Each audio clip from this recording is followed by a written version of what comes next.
শরীয়ত এবং তরিকতের একটা দ্বন্দ্ব আমাদের সমাজে রয়ে গেছে।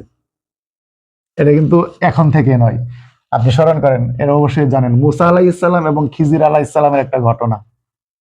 খিজির আলাইহিসসালাম যে জ্ঞান অর্জন করছেন সেটা কিন্তু মুসা আলাইহিসসালাম শরীয়তের দৃষ্টিকোণ থেকে আমরা যা পাই মুসা আলাইহিসসালাম অর্জন করেননি, তাই কিন্তু উনি খিজির আলাইহিসসালামকে মেনে নিতে পারেননি। এখনো কিন্তু সমাজে তাই, শুধুমাত্র যারা এলমে শরিয়াহ অর্জন করছে, কম হইতে পারে বেশি হইতে পারে, যাই অর্জন করুক না কেন, তারা যারা এলমে মারিফাত অর্থাৎ কোরআনে আছে মিন হাজার জ্ঞান, বিশেষ জ্ঞান, এটা আছে শির আতা, একটা আছে মিন হাজা। শির আতা হলো সাধারণ শরীয়ত, মিন হাজা হলো বিশেষ জ্ঞান। যারা বিশেষ জ্ঞান অর্জন করছে তাদেরকে আমরা কিন্তু সুফি মতের মানুষ বলি, আধ্যাত্মিক জগতের মানুষ বলি। তো যে শরীয়তের লোক আর আধ্যাত্মিক জগতের লোকের ভিতরে কিন্তু বনিবনা নেই। কিন্তু কেন মুসা আলাইহিসসালাম আর খিজির আলাইহিসসালাম তো ঝগড়াঝাটি করেনি। যখন মুসা আলাইহিসসালাম খিজির আলাইহিসসালামকে বুঝতে পারলো না, খিজির আলাইহিসসালাম বললেন আপনার পথ আপনার, আমার পথ আমার, কোনো ঝগড়াঝাটি নেই।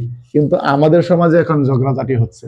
মুসা আলাইহিসসালাম কিন্তু ঝগড়াঝাটি করেনি, কিন্তু আমাদের দাবিদার আলেমগণ কিন্তু ঠিকই ঝগড়া বাঁধায় দিছে। সাধারণ জনগণ ঝগড়ায় লিপ্ত, আধ্যাত্মিক জগতের লোকজনের সাথে, অর্থাৎ এলমে তাসাউফ যারা অর্জন করছে তাদের সাথে এলমে শরীয়তের লোকেরা ঝগড়া করতেছে।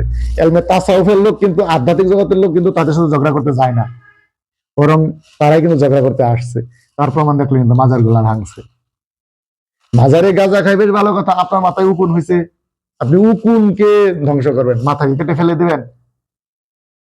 তারা যারা গাঞ্জুট্টা আছে তাদেরকে বিচারের আওতায় আনুক, তা না করে মাজার ভেঙে ফেলছে। মাজার ভেঙে গাঞ্জুট্টা কি গাঞ্জা থেকে ফিরাইতে পারছে?